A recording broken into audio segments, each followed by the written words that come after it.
नमस्कार, मी विशाल परदेशी. या बुलेटिनमध्ये आपलं सगळ्यांचं स्वागत. या बुलेटिनच्या सुरुवातीला महत्त्वाची बातमी आहे. गुढीपाडव्याच्या संदर्भातली. गुढीपाडव्यावरील निर्बंध हटवण्याचे संकेत राज्य सरकारनं दिलेत. गुढीपाडवा साजरा करण्यासाठीचे निर्बंध हटवण्याचे संकेत देण्यात आलेत आणि राज्य गृह मंत्रालयाकडून या संदर्भातील अधिसूचना मुख्यमंत्री उद्धव ठाकरेंकडे पाठवण्यात आली. यावर अंतिम निर्णय मुख्यमंत्री उद्धव ठाकरे घेणार आहेत आणि त्यामुळे यंदा निर्बंधांविना गुढीपाडवा साजरा करता येणार का याकडे सर्वांचं लक्ष लागलं.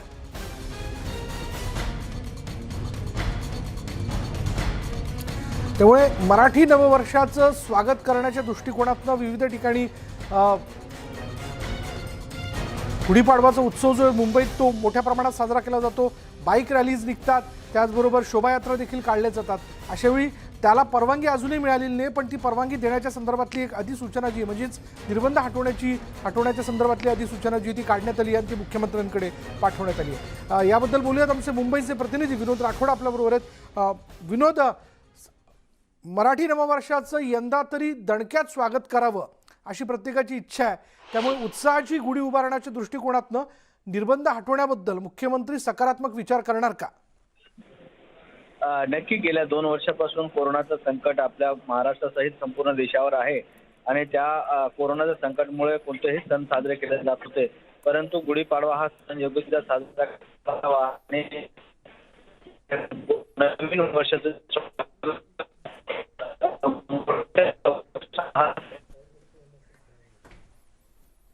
काही कारणास्तव विनोद राठोड यांचा आवाज आमच्यापर्यंत पोहोचत नाही, पण आपण बघतोय की आपल्याला सगळ्यांनाच उत्सुकता आहे ती येणाऱ्या गुढीपाडव्याच्या संदर्भातली. कारण गेल्या 2 वर्षापासून आपण गुढीपाडवा जो आहे कोरोनाच्या या सगळ्या संकटामुळे अनेक निर्बंधांमध्ये साजरा केला. घरोघरी गुढी तर उभारली, पण ज्या मुंबईमध्ये गिरगाव असेल किंवा डोंबिवली असेल किंवा वेगवेगळी ठिकाणं जिथं लोक दणक्यात गुढीपाडव्याचा उत्साह जो आहे तो साजरा करताना दिसतात, त्याचं स्वागत करतात. मराठी नववर्षाचं ठिकठिकाणी शोभायात्रा काढल्या जातात. बाईक रॅली ज्या आहेत छानपैकी काही भगिनी बुलेटवरनं रॅली काढतात आणि ह्या सगळ्या वेगवेगळ्या उत्सवांवरती, या सगळ्या ॲक्टिव्हिटीजवरती या निर्बंधांचं खरं तर सावट होतं.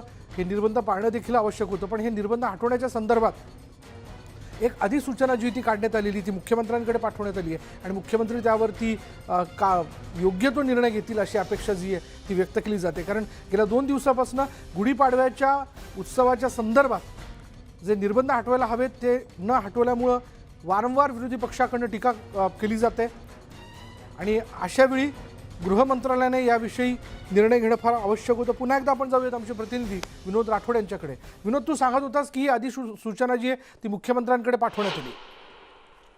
नक्की. कोरोनाचं संकट महाराष्ट्र संपूर्ण देशावर होता आणि त्या काळामध्ये कुठलेही सण साजरे केले जात नव्हते, परंतु गुढीपाडवा हा सण महाराष्ट्राचा महत्त्वाचा आहे आणि नवीन वर्षाचं स्वागत या माध्यमातून केलं जातं आणि ते साजरा करण्याच्या दृष्टिकोनातून जे निर्बंध राज्य सरकारने लावले आहेत ते हटवण्याचे संकेत देण्यात आले आहेत. राज्याचे गृहमंत्री कडून एक एकंदरीत याबाबतची अधिसूचना देण्यात आली आहे आणि अंतिम निर्णय महाराष्ट्राचे मुख्यमंत्री उद्धव ठाकरे घेणार आहे अशी माहिती येत आहे. तर शक्यता अशी आहे की गुढीपाडवा निमित्तानं जे राज्यात कोरोनाचे निर्बंध लागले आहेत ते कुठे ना कुठे सरकार निर्णय घेऊ शकतो ही शक्यता नाकारता येत नाही, परंतु अंतिम निर्णय महाराष्ट्राचे मुख्यमंत्री उद्धव ठाकरे घेतील असंही राज्याच्या गृहमंत्र्यांकडून सांगण्यात आलं आहे. त्यामुळे गुढीपाडवा जो हा सण आहे तो मोठ्या प्रमाणात आणि उत्साहात साजरा केला जाऊ शकतो ही शक्यता नाकारता येत नाही. धन्यवाद विनोद या सगळ्या माहितीबद्दल. त्यामुळे आपण अपेक्षा करूयात की बरोबर परवाच्या दिवशी गुढीपाडवा असणार आहे.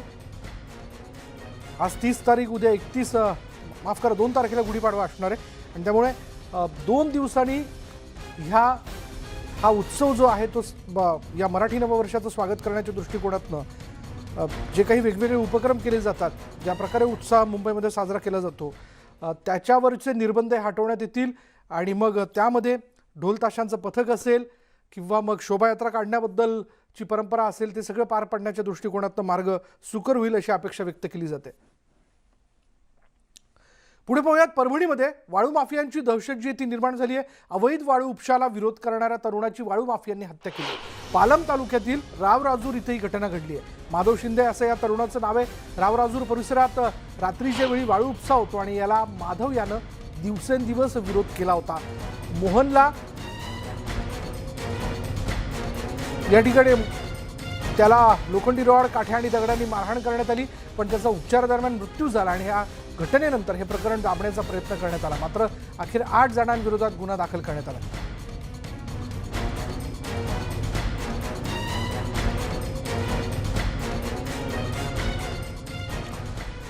बोलूयात, आमचे प्रतिनिधी विशाल माने आत्ता क्षणाला आपल्याबरोबर आहेत. विशाल, माधव शिंदे या तरुणाची हत्या कोणत्या वादातनं झाली? विशाल, परभणी जिल्ह्यामध्ये वाळू माफिया मोठ्या प्रमाणात सक्रिय आहेत आणि आपण जर विशेष पाहिलं, पालम, गंगाखेड, सोनपेठ हा जो भाग आहे, गोदावरी नदीचा जो काठ आहे, त्या काठावर हे वाळू माफिया अत्यंत सक्रिय पद्धतीनं काम करतात. ही जी घटना आहे ती पालम तालुक्यातील रावराजूर येथील आहे. या गावात राहणारा माधव शिंदे याची आई ग्रामपंचायतीची सदस्य आहे आणि त्या गावात मधून जो घाट आहे त्या घाटामधून रात्रीच्याला उशिरापर्यंत वाळू उपसा केला जायचा. माधव त्या वाळू उपसाला विरोध करत होता आणि संबंधित जे वाळू माफिया होते त्यांना वारंवार सांगूनही वाळू माफियांनी वाळू उपसणे काही बंद केले नाही. शेवटी माधव यांनी तुमची तक्रार मी वरपर्यंत करल, तुम्ही रात्रीच्या वेळी वाळू उपसा करू नका असं ज्यावेळेस त्यांना सांगितलं, त्यानंतर वाळू माफियांनी मनामध्ये राग ठेवला आणि 24 मार्च रोजी माधवला घरामधून बोलून नेण्यात आलं. त्यानंतर तो आम्हाला विरोध का करतो, आम्ही वाळू माफिया आहोत, आमचं कोणीही काही करू शकत नाही अशा प्रकारचं त्याला धमकावल्याचं काही लोकांना आपल्याला सांगण्यात आलं आहे. पण ते लोक कॅमेरा समोर यायला तयार नाहीत आणि त्याच दिवशी 24च्या रात्री माधवला मारहाण करण्यात आली. मारहाण जी करण्यात आली त्यामध्ये लोखंडी रॉड, काठ्या, दगड याचा वापर करण्यात आला. त्यामध्ये माधव गंभीर जखमी झाला आणि त्यानंतर हे जे वाळू माफिया होते त्यांच्यामध्ये भीती पसरली की माधवला काही होऊ नये. त्यानंतर त्यांनी त्याला उपचारासाठी नांदेड येथे हलवलं, परंतु 25ला माधवचा मृत्यू झाला.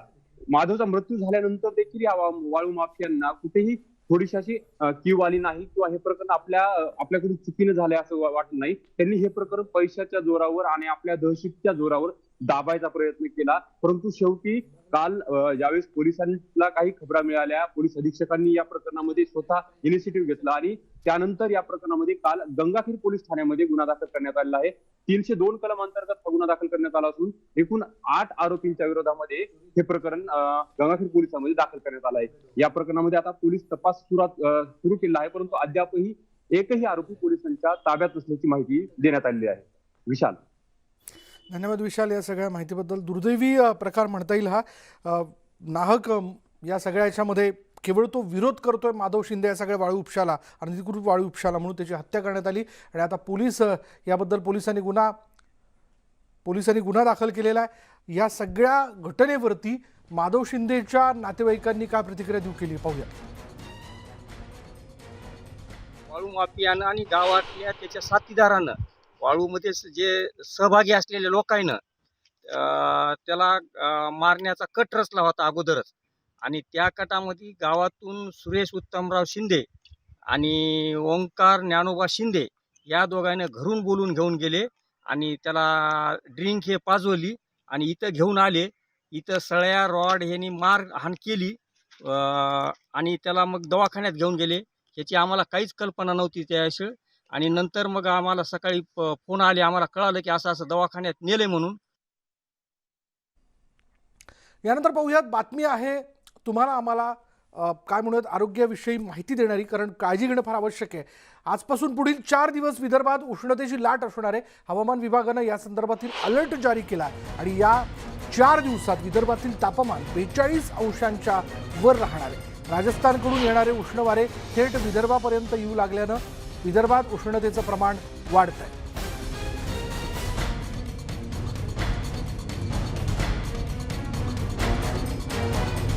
त्यामुळे राज्याच्या वेगवेगळ्या भागांमध्ये, खास करून विदर्भामध्ये जर बघितलं, जे हवामान खात्याने म्हटलेलं आहे आणि आत्ताच खरं तर हा उकाडा जो आहे तो प्रचंड मोठ्या प्रमाणात जाणवतोय. त्यातल्या त्यात चंद्रपूरबद्दल जर बोलायचं झालं तर चंद्रपूर जगातल्या 3ऱ्या अशा शहराच्या क्रमांकावरती आहे. 3रं असं शहर आहे की जिथे तापमान जे ते सगळ्यात जास्त आहे. त्यामुळे विदर्भात देखील वेगवेगळ्या ठिकाणी हा उष्मा जो आहे तो वाढताना दिसतोय आणि हा उष्मा साधारण 43 डिग्री सेल्सिअसच्या वरती असेल असा अंदाज जो आहे तो हवामान खात्यानं वर्तवलेला आहे. या उष्णतेची लाट जी ती अशीच वाढत जाईल, कारण राजस्थानकडून येणारे उष्ण वारे जे आहेत ते थेट विदर्भापर्यंत येऊन धडकत आहेत आणि परिणामी विदर्भातला उष्मा जो आहे तो वाढताना दिसतोय.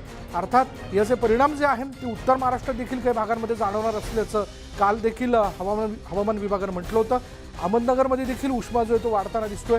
याचबद्दल आपण बोलणार आहोत. आमचे प्रतिनिधी साहेबराव कोकणे आत्ता या क्षणात आपल्याबरोबर आहेत. साहेबराव, उष्माघाताचा परिणाम किंवा उष्माघाताचा त्रास होऊ शकतो या उष्म्यामुळं असं सांगण्यात आलेलं आहे. त्या दृष्टीने आरोग्य यंत्रणा देखील सज्ज आहे. पण सध्या अहमदनगरमध्ये जर बोलायचं झालं तर तिथे देखील उन्हाळ्यामध्ये उष्मा जो आहे तो मोठ्या प्रमाणात जाणवतो. आत्ता काय परिस्थिती आहे? विशाल, काल आणि परवा जे ऊन वाढत चाललं आहे त्याच्यामध्ये काल जवळपास 41 डिग्रीच्या वरती हा अहमदनगरचा पारा गेला होता. त्यामध्ये ग्रामीण भागामध्ये मोठ्या प्रमाणात शेतातली कामं चालू आहेत. त्यामुळे शेतकरी दुपारचे बाहेर पडतात शेतकरी कामं करताना. त्यामुळे त्यांनाही शासनाने इशारा दिला आहे की तुम्ही शक्यतो दुपारची कामं करू नका. दुपारी जे आहे तर ऊन 12 ते 4पर्यंत तुम्ही शक्यतो बाहेर पडू नका. काळजी घ्या, कारण उष्णतेचा मोठा झटका आहे. त्यामुळं मला त्रास होऊ शकतो. नगर शहरामध्ये मोठ्या प्रमाणावरती लोक स्कार्फ असतील किंवा टोप्या असतील किंवा इथे विविध ठिकाणच्या विविध उपकरणाचा वापर करता की जेणेकरून उन्हापासून बचाव करता येईल. दुपारी जवळपास 12 नंतर शहरामध्ये असो किंवा ग्रामीण भागात असो लोक रस्त्यावरती येत नाही, कारण उन्हाचा चटका तेवढा बसतोय.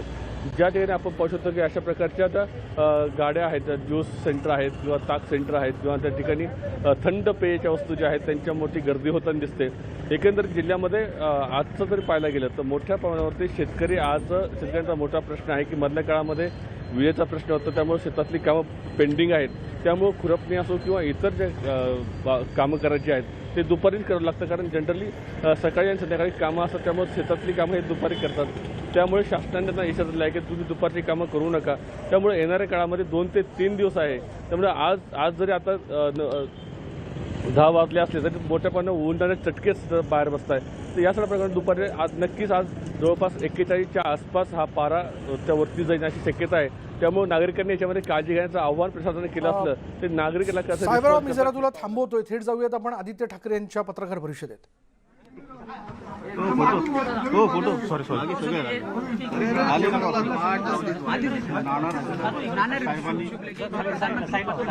मुख्यमंत्री साहेबांनी पंतप्रधानांना पत्र लिहिलंय का नाणार रिफायनरी संदर्भात? काय नेमकं नक्की लिहिलेलं आहे. जसं आधी पण काल पण मी हेच बोललो की आपल्याला प्रकल्प चांगले हवेत महाराष्ट्रात, पण ते करत असताना जसं काल मी सांगितलं, आज देखील मुख्यमंत्री महोदयांबरोबर माझं सकाळी बोलणं झालं. त्यांनी पण हेच सांगितलं की प्रकल्प जेव्हा आपण आणत असतो तेव्हा स्थानिकांना विश्वासात घेऊनच आपण सर्व काही करू.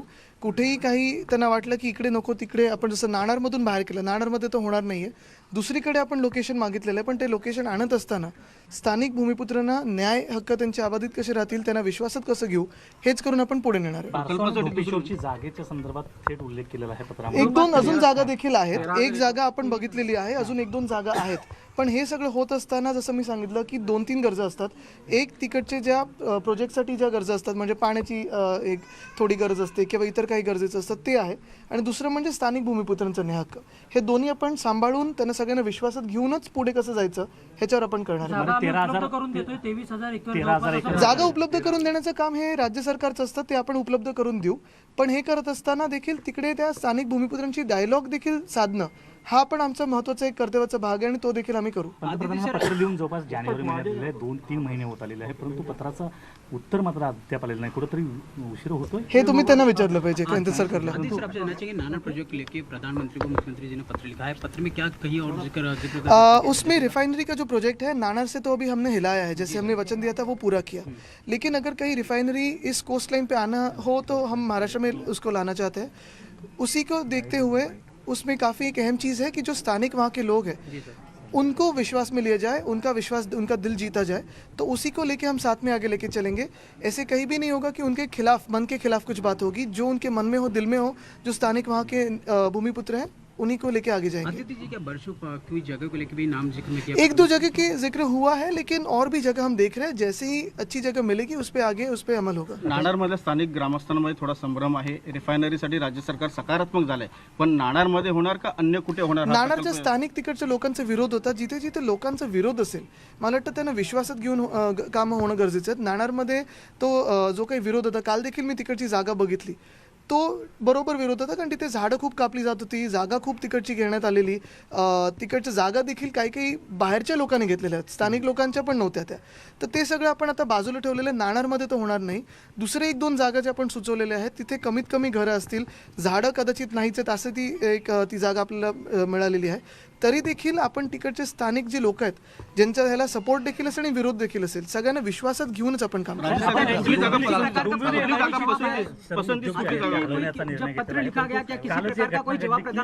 केमिकल कंपनीनं प्रदूषित झालेलं केमिकल सोडलं आणि संपूर्ण जो नाला आहे तो निळ्या पाण्याने आपण बघितलं असेल, मला वाटतं एकदा 2020 सालात देखील मुख्यमंत्री स्वतः देखील डोंबिवलीत आलेले MIDC मध्ये. मी देखील मागच्या महिन्यात गेलेलो. खूप वेळा असं असतं कधी लाल नाला कधी पिवळा नाला असं त्याची नावं बदलत असतात कारण ते रंगाचं पाणी बाहेर येतं. मुख्य गोष्ट हीच आहे की जिथे आपण रेड इंडस्ट्री आणण्याचा प्रयत्न करत आहोत तिथे ETP, CETP हे सगळे एफ्लुएंट ट्रीटमेंट प्लांट्स वगैरे आपण लावूनच काम करू आणि म्हणून तिकडून आपण हलवणार आहोत. डोंबिवलीतून हलवून आपण जिथे रेड इंडस्ट्रीला जे काही इतर सगळे सँक्शन प्लॅन्स असतील, CETP असेल, एफ्लुएंटचं वगैरे सगळं ते करूनच ती काळजी घेऊनच आपण जिथे हलवायचे तिथे हलवू. मुख्यमंत्र्यांनी पंतप्रधानांचे पत्र लिहिलं आहे, पत्रामध्ये नेमकं काय म्हटलेलं आहे? अभी तक मुझे ये पता नहीं कि जवाब आया है कि नहीं आया, लेकिन हमने खत तो लिखा है कि हम नानार से हिलाएंगे और कहीं और जगह लेके जाएंगे. मराठीमध्ये थोडक्यात पत्रामध्ये नेमकं काय मराठीत म्हटलेलं? तर नाणारमधील मुद्द्याला घेऊन या प्रकल्पाला घेऊन वेगवेगळे प्रश्न जे आहेत त्या माध्यमांच्या वतीने आता आदित्य ठाकरे यांना विचारण्यात आले. त्या प्रश्नांची उत्तरं ते देताना दिसत होते. स्थानिकांचं मत लक्षात घेऊनच, त्यांचं हित लक्षात घेऊनच नाणार प्रकल्पाबद्दलचा निर्णय जो आहे तो घेतला जाईल. स्थानिकांवरती अन्याय होऊ देणार नाही असं पुन्हा एकदा पर्यटन मंत्री आदित्य ठाकरे यांनी म्हटलं. आणि ब्रेकनंतर आपण जाणून घेणार आहोत, न्यूज 18 लोकमत वारंवार आपल्या सगळ्या प्रेक्षकांना दर्शकांना सांगतंय की उष्माघाताचे परिणाम जे आहेत किंवा उष्माघात जो आहे तो होऊ शकतो, कारण राज्यामध्ये ठिकठिकाणी उष्मा जो आहे तो वाढताना दिसतोय. आणि आता जळगावमधून बातमी अशी येते की जळगावात उष्माघाताचा पहिला बळी गेलाय. शेतातून घरी परतताना उन्हाचा फटका बसला म्हणून जितेंद्र संजय माळी यांचा उष्माघातानं मृत्यू झालाय. अंमळनेर तालुक्यातील मांडळचे शेतकरी आहेत. उष्माघातामुळं त्यांच्या मेंदूत रक्तस्राव झाल्याचं डॉक्टरांनी सांगितलंय आणि आता त्यांच्या अकस्मात मृत्यूबद्दलची नोंद जी आहे ती मारवड पोलीस स्टेशनमध्ये करण्यात आली आहे. राज्यात आपण उष्माघाताचा पहिला बळी जळगावमध्ये गेल्याचं आपण पाहतोय. त्याच्यामुळे राज्यात वाढणारा उष्मा लक्षात घेता स्वतःची काळजी घेणं फार आवश्यक आहे. उष्माघाताचा धोका जो आहे तो संभवतो असं आपण वारंवार सांगतोय. त्याच्यामुळे या सगळ्या घडामोडींच्या पार्श्वभूमीवरती एक जर आपण लक्षात घेतलं तर पहिला बळी जो आहे उष्माघाताचा तो जळगावमध्ये गेला आहे.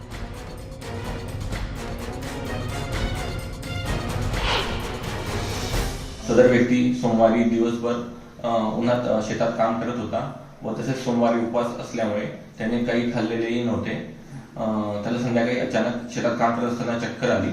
म्हणून सोबत असलेल्या व्यक्तीने त्याला तेथे पाणी पाजले व गावातीलच जनरल प्रॅक्टिस डॉक्टरांकडे नेले. त्यांनी तेथे प्राथमिक उपचार केल्यानंतर त्यास धुळे अथवा अंमळनेर येथे संदर्भित करण्यास सांगितले. परंतु अंमळनेर येथे आणत असताना रस्त्यातच त्याचा दुर्दैवी मृत्यू झाला. याचबद्दल आपण अधिक माहिती जाणून घेणार आहोत. आमचे प्रतिनिधी नितीन नांदुरकर आपल्याबरोबर आहे. नितीन, आपण वारंवार असं सांगतोय की राज्यात उत्तर महाराष्ट्र असेल, विदर्भ असेल, इथे उष्मा मोठ्या प्रमाणात वाढतोय, अजून तो वाढणार आहे. याचं कारण असं की राजस्थानकडनं येणारे उष्म वारे जे आहेत ते थेट विदर्भ आणि ठिकठिकाणी जाऊन आढळताना दिसत आहेत. त्यामुळे हा जो उष्मा जो तो वाढताना दिसतोय. पण दुर्दैवाची बातमी ही की जळगावमध्ये उष्माघाताचा पहिला बळी गेलाय. काय माहिती याबद्दल? निश्चितच विशाल सर, जर आपण पाहता हवामान खात्याने वर्तवलेल्या 29, 30 आणि 31 या अंदाजपत्रकानुसार गेल्या 29, 30 आणि 31 हवामान खात्याच्या विभागाने वर्तवलेला हा अंदाज कुठेतरी साध्य होताना दिसतोय. या ठिकाणी जळगाव जिल्ह्यातील अंमळनेर तालुक्यात राहणाऱ्या 33 वर्षीय जितेंद्र माळी हा शेतकरी जर बघितलं तर आपण कालच्या दिवशी या ठिकाणी दुपारी खमन ढोकरे सायकलवर गावामध्ये मावाड या गावामध्ये विकून तो कुठेतरी शेतात गेला आणि शेतात गेल्यावरती त्याने दिवसभर त्या ठिकाणी राबून तो ज्यावेळेस घरी परतत होता त्यावेळेस त्याला चक्कर आले. त्याचा काल उपवास होता असंही कुटुंबियांनी सांगितलं होतं. काल त्यांनी खाल्लंही नव्हतं. आणि जर आपण हवामान खात्याचा अंदाज बघितला तर जळगावचा कालचा पारा 43.5 अंशावर होता आणि आज देखील 44 डिग्री सेल्सिअसवर हा तापमानाचा पारा आलाय. आणि कुटुंबियाच्या सांगण्यानुसार त्याला चक्कर येऊन तो खाली पडला. त्याला तात्काळ त्या ठिकाणी ग्रामीण स्थानिक रुग्णालयात त्या ठिकाणी नेण्यात आले. स्थानिक रुग्णालयाने डॉक्टरांनी त्याला उन्हाचे चटके लागलेत आणि याचा उन्हामुळेच खूप त्रास होतोय. याला तात्काळ अंमळनेर या ठिकाणी रुग्णालयात न्यावे, हलवावे अशीच सूचना केल्यावर कुटुंबियांनी त्याला तात्काळ अंमळनेर या रुग्णालयात नेले मात्र अंमळनेर येथील डॉक्टर आशिष पाटील यांनी त्याला मृत घोषित केले. मात्र या संपूर्ण हकीकत बघितली तर उन्हाचे चटके या ठिकाणी कुठेतरी लागताना जळगावकरांना सोसावे लागत आहे. या ठिकाणी जर बघितलं रस्ते या ठिकाणी शुकशुकाट दिसत आहेत आणि एकीकडे हा जळगाव जिल्ह्यातील उष्माघाताचा पहिला बळी जितेंद्र माळी हा शेतकरी ठरला आहे. विशालचा दुःखद आणि दुर्दैवी घडामोड म्हणावी लागेल ही नितीन, की उष्माघाताचा पहिला बळी जो आहे तो जळगावमधल्या अंमळनेरमध्ये गेलाय. याचबद्दल आपण बोलणार आहोत. आपल्याबरोबर आहेत हवामान तज्ज्ञ रामचंद्र साबळे आपल्यासोबत आहेत. साबळे सर, हा उष्मा जो आहे तो अशाच पद्धतीने वाढत राहणार आहे का, आणि जर तो वाढणार असेल तर याचा परिणाम राज्यातल्या कोणकोणत्या ठिकाणी दिसून येईल? हा उष्मा वाढत राहणार आहे. जळगाव, उस्मानाबाद, लातूर, नांदेड, परभणी, हिंगोली, जालना, त्याचबरोबर सोलापूर, त्याचबरोबर वर्धा, नागपूर, यवतमाळ, अमरावती, वाशिम, अकोला आणि बुलढाणा या जिल्ह्यांमध्ये 3 तारखेपासून पुढेही 3 तारखेपर्यंत 44°C पर्यंत तापमान राहणारच आहे. पण त्यापुढे वाढण्याची शक्यता आणखी आहे. आणि त्यामुळं आता आपण जी बातमी ऐकली की उष्माघाताचा बळी जळगाव मधला, याबद्दल आपण न्यूज 18 लोकमतवर आपण ह्यापूर्वी कव्हर केलं होतं की सनस्ट्रोक एक असतो. सनस्ट्रोक हा सनस्ट्रोक म्हणजे डायरेक्ट सूर्यकिरण जर का डोक्यावरती आली तर संपूर्णतः अचानक आलेल्या किरणांमुळं आणि इतर काही त्यातल्या किरणांच्या प्रभावामुळं सनस्ट्रोक होऊ शकतो. पाणी जर शरीरात कमी असेल तर मृत्यू होऊ शकतो. ह्या सगळ्या घटना यापुढे घडत राहणार आहेत. सगळ्यांनीच काळजी घेण्याची गरज आहे. आणि याला 2 कारणं आहेत. एक म्हणजे सूर्याचं उत्तरायण हे सुरू आहे आणि जळगाव, अकोला, त्याचबरोबर चंद्रपूर मधलं एक ठिकाण, इथं जेव्हा तापमान इतक्या वाढत जातं तेव्हा बरंचसं हवामान देखील बदलत राहतं आणि उष्माघाताचे बळी जातात. तर यासाठी फक्त शेतकरी वर्गाने आपली स्वतःची काळजी घ्यावी, त्यांच्या प्राण्यांची, त्यांच्याकडे जी जनावर आहेत त्यांची काळजी घ्यावी, कुक्कुटपालन पक्ष्यांची काळजी घ्यावी. अन्यथा या सगळ्यांना हा प्रॉब्लेम्स किंवा हा त्रास होऊ शकतो. पिकांची काळजी घ्यावी, पिकं देखील जळून जातात पाण्याअभावी. त्यामुळे पिकांना देखील पाणी उपलब्ध असेल तर पाणी देणं गरजेचं आहे. आणि प्रत्येकाने आरोग्यासाठी आपल्या 2 लिटर ते 3 लिटर पाणी दररोज घेणं गरजेचं आहे. जनावरांना 4 वेळा पाणी दाखवणं, पाणी प्यायला देणं हे गरजेचं आहे. कुक्कुटपालनाला भरपूर पाणी देणं गरजेचं आहे. ह्या सगळ्या गोष्टी, कारण शरीराचं तापमान राखण्यासाठी पाणी हे फक्त माध्यम आहे की पाण्यामुळे शरीराचं तापमान राखलं जातं. मग पिकांचं असेल, मानवाचं असेल, जनावरांचं असेल, अगर कुक्कुटपालनचं असेल, पाण्याशिवाय कुठलंही शरीराचं तापमान, बॉडी टेम्परेचर मेंटेन केलं जात नाही. त्यासाठी ही गरज यापुढे घ्यावी लागणार आहे. 15 एप्रिलपर्यंत ही स्थिती वाढतच राहणार आहे असं माझा अंदाज आहे. धन्यवाद या सगळ्या माहितीबद्दल. त्यामुळे वाढणारं ऊन अर्थात उष्मा लक्षात घेता आपण काळजी घ्यायला हवी. दिवसभरात या सगळ्या उष्म्यामुळे शरीरातल्या पाण्याची पातळी कमी होते. भरपूर पाणी पिणं आणि त्याच्याशी संबंधित द्रवयुक्त पदार्थांचं सेवन करत राहणं आणि गरज असेलच तरच घराच्या बाहेर पडणं हे संयुक्तिक ठरणार आहे. पुढे पाहूया आता. पुणे मुंबई महामार्गावर लोणावळ्याच्या हद्दीत पोलिसांनी तब्बल 4 कोटींची रोख रक्कम जप्त केली आहे. अज्ञात वाहनातून शस्त्र आणि पैशांची वाहतूक केली जाणार असल्याची माहिती लोणावळा ग्रामीण पोलिसांना मिळाली होती आणि त्यावरून पोलिसांनी ही कारवाई केली. यावेळी पोलिसांनी गाडीसह चालकाला ताब्यात घेतलंय. पोलिसांकडून या प्रकरणाचा अधिक तपास सुरू आहे. अधिक तपशील आपण जाणून घेऊयात. आमचे प्रतिनिधी गणेश दुडम आपल्याबरोबर आहेत. गणेश, 4 कोटीची रक्कम शिवाय त्याच्याबरोबर काही शस्त्र अशी सगळी या गाडीतनं जप्त करण्यात आलेली आहे. पोलीस काय सांगतायत? कोण आहे हा व्यक्ती? ही घटना लोणावळ्याच्या हद्दीमध्ये मुंबईवरून पुण्याला येणाऱ्या द्रुतगती मार्गावर घडलेली आहे. पोलिसांना खबरीमार्फत माहिती मिळाली होती की मुंबईवरून की एक कार ही सांगलीच्या दिशेने जाणार आहे. मात्र त्यामध्ये शस्त्र आणि मोठ्या प्रमाणात पैसे आहेत. मात्र ज्यावेळेस लोणावळा पोलिसांनी त्या कारला थांबवण्याचा प्रयत्न केला, ती कार तशीच पुढे निघून गेली. तर त्या कारचा फिल्मी स्टाईलने पाठलाग करून त्या कारला त्यांनी ताब्यात घेतलेले. मात्र ज्यावेळेस लोणावळा ग्रामीण पोलिसांनी तपासणी केली त्यामध्ये फक्त 4 कोटीची रक्कम आढळलेली होती. शस्त्र वगैरे असं काय आढळलं नाही. मात्र ही जी रक्कम आहे ही का आणि कुठून निघाली होती त्याचा तपास आता लोणावळा ग्रामीण पोलीस करत आहे. परंतु आता लोणावळा ग्रामीण पोलिसांनी याची माहिती पुण्याच्या आयकर विभागालाही दिलेली. तर आयकर विभागाच्या अधिकाऱ्यांनी त्या 2 व्यक्तींना ताब्यात घेऊन आता पुढील चौकशी करत आहे. विशाल, धन्यवाद गणेश या सगळ्या माहितीबद्दल. तर 4 कोटीची रक्कम जी या वाहनात जप्त करण्यात आली आहे ती ताब्यात घेण्यात आल्याचं कळतंय. यामध्ये शस्त्र तर काही सापडली नाही, पण यामध्ये शस्त्र असावीत असं खबरामार्फत पोलिसांना कळालं होतं. ब्रेकनंतर बातमी कोल्हापुरातनं. कोल्हापूरमध्ये 10वीचा पेपर फुटल्याचा संशय जो तो व्यक्त करण्यात येतोय. कोल्हापूरमधल्या जयसिंगपूरमधली ही घटना आहे. विज्ञानाचा पेपर फुटल्याचा संशय आणि हा पेपर जो आहे त्या पेपरची 500 रुपयांना विक्री होत असल्याचा आरोप जो आहे तो केला जातोय. पेपर कस्टडीतून फुटल्याचा संशय देखील या ठिकाणी आहे. कोल्हापूरमध्ये 10वीचा विज्ञानाचा पेपर फुटल्याचा संशय जो तो व्यक्त केला जातोय. हा पेपर थेट कस्टडीतनं फुटलाय असं देखील सांगितलं जातं आणि या पेपरची 500 रुपयांना ठिकठिकाणी विक्री होत असल्याचं समोर आलं आणि त्यानंतर ही बाब जी आहे ती समोर आलेली आहे की 10वीच्या विज्ञानाचा पेपर जो आहे तो फुटलाय.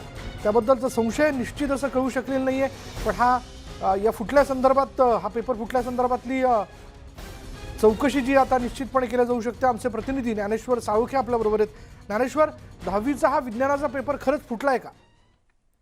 विज्ञान आणि तंत्रज्ञान ह्या विषयाचा पेपर आज फुटल्याचा संशय व्यक्त केला जातोय. खरं तर जयसिंगपूरच्या कस्टडीमध्ये हे सगळे पेपर ठेवले होते आणि तिथूनच हा पेपर बाहेर व्हॉट्सअपवरती आणि इतर समाज माध्यमावरती प्रसिद्ध झाल्याचा संशय आहे तो व्यक्त केला जातोय. त्या दृष्टीनं आता बोर्डाचे अधिकारी आणि पोलीस अधिकारी या ठिकाणी दाखल झालेले आहेत आणि कस्टडीचे सीसीटीव्ही आहेत ते तपासण्याचं काम सध्या पोलिसांनी हाती घेतलेलं आहे. एकूणच पाहायला गेलं तर उत्तरासहित हा पेपर आहे तो समाज माध्यमावरती लीक झाल्याचं पाहायला मिळते आणि त्यामुळे बोर्डानं हे प्रकार आहे ते गांभीर्याने घेतल्याचं पाहायला मिळते. पेपर सुरू व्हायच्या काही वेळ आधी आहे हा पेपर आहे तो लीक झालेला आहे. एकूणच या प्रकरणाला आता दोषी कोण आहे किंवा या पेपर हा नक्की हाच आहे जो व्हायरल झालेला आहे का त्याची पडताळणी आता बोर्डाचे अधिकारी करताना पाहायला मिळते. आणि जर यामध्ये जर दोषी कोण असेल तर त्यांच्यावरती कारवाई केली जाणार का हाच आता खरा या निमित्तानं प्रश्न आहे. धन्यवाद ज्ञानेश्वर या सगळ्या माहितीबद्दल. त्यामुळे 10वीच्या विज्ञानाचा हा पेपर खरंच फुटलाय का याची चौकशी आता केली जाईल, पण तसा संशय जो आहे तो व्यक्त करण्यात येतोय. पुढे बघूयात. भाजप आमदार प्रशांत ठाकूर सध्या अडचणीत सापडले. त्याचं कारण असं आहे की पत्नी आणि काकांच्या नावे केलेली जमीन जी आहे केलेलं जमीन वाटप जे ते रद्द करण्यात आले. नगरविकास विभागाने याबद्दल आदेश देऊ केलेत. राज्य सरकारनेच आता ज्या प्रकारे या जमिनीचं वाटप करण्यात आलेलं होतं त्याबद्दलचा निर्णयच रद्द केला.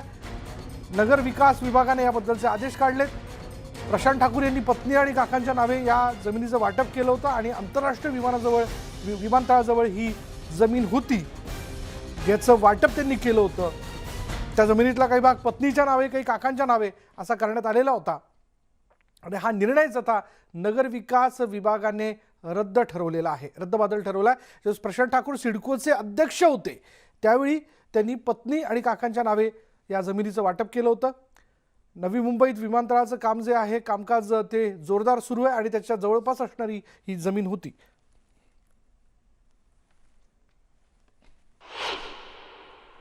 बेकायदेशीररित्या प्रशांत ठाकूर चेअरमॅन असताना त्यांनी काढलेले होते.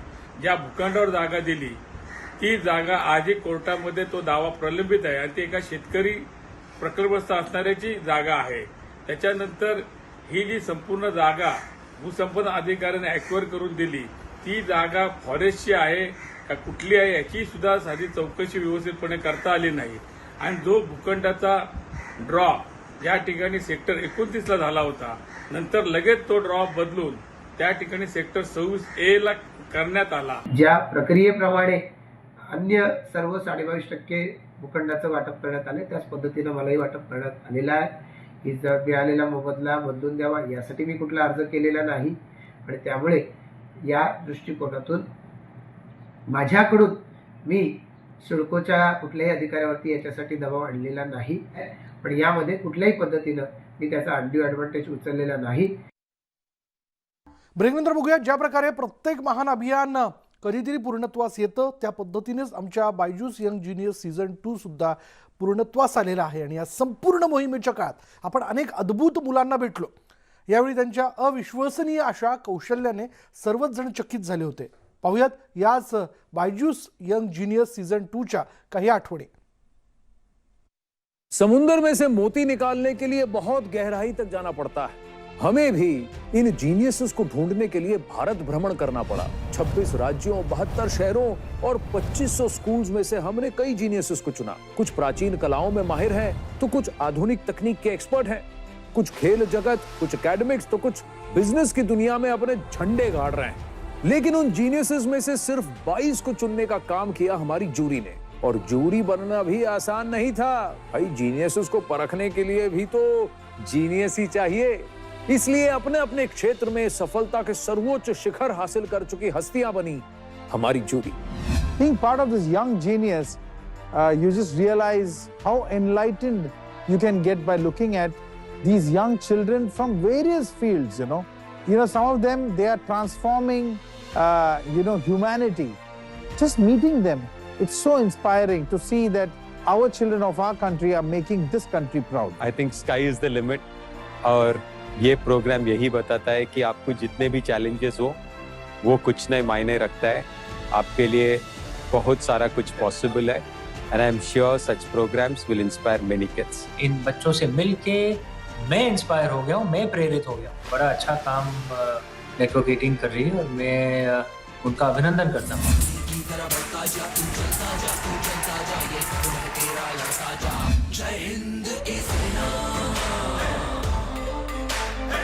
इन नन्हे परिंदों की इतनी ऊंची उड़ान है, सिर्फ धरती ही नहीं, खुद आसमां भी हैरान है.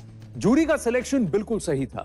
इतनी छोटी सी उम्र में इनकी उपलब्धियां देखकर सिर्फ मैं ही नहीं, पूरा देश हक्का बक्का रह गया था. जाने कितने ही नेशनल और इंटरनेशनल अवार्ड्स पर और प्लेटफॉर्म्स पर अपना नाम दर्ज करवा चुके हैं हमारे यंग जीनियस.